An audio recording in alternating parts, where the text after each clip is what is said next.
ডিবিতে নিয়ে আসা হলো মিল্টন সামাদ্দারের স্ত্রীকে।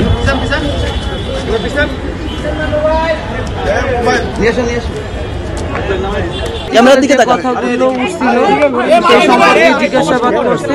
আমি আসলে এই তথ্যগুলো কিছুই জানি না। কি প্রশ্ন জিজ্ঞেস করছে সে সম্পর্কে? এই যে প্রশ্নগুলো সাম্প্রতিককালে উঠছে ওটাই। এই বিষয়ে আপনি জানেন কি সেটা বলেন। আমি কিছুই জানি না, আমি কিছু বলতে পারছি না। আপনার হাজবেন্ড কি করতো, কি ব্যবসা করতো, কি পেশায় ছিল উনি?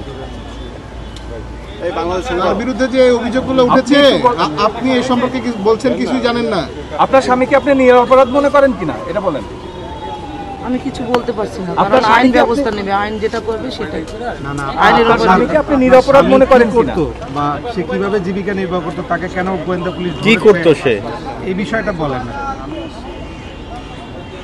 সংক্ষেপে বলেন না। আমি তো বললাম যে সোশ্যাল মিডিয়ায় যেটা শোনা যাচ্ছে বা আপনি বলছিলেন যে এলিগেশনগুলো উঠছে, আপনারা তো জানেনই, সেই এলিগেশন ধরেই স্যার প্রশ্ন করছে। আমি যেটা আমি বলতে পারি না কিছু, আপনি কারণ তো আমি কিছু একজন জানি না। নার্স না?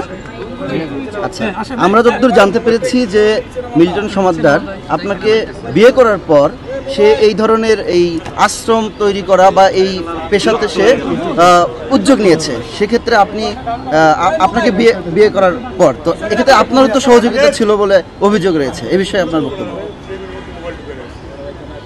আমার কোনো বক্তব্য নেই। আপনি কি তাকে নির্দোষ মনে করেন? আমি সেটাও আমি বলতে পারবো না, আইন যেটা মনে করবে সেটা, আপনি শুধু আইনের দৃষ্টিকোণ থেকে যেটা।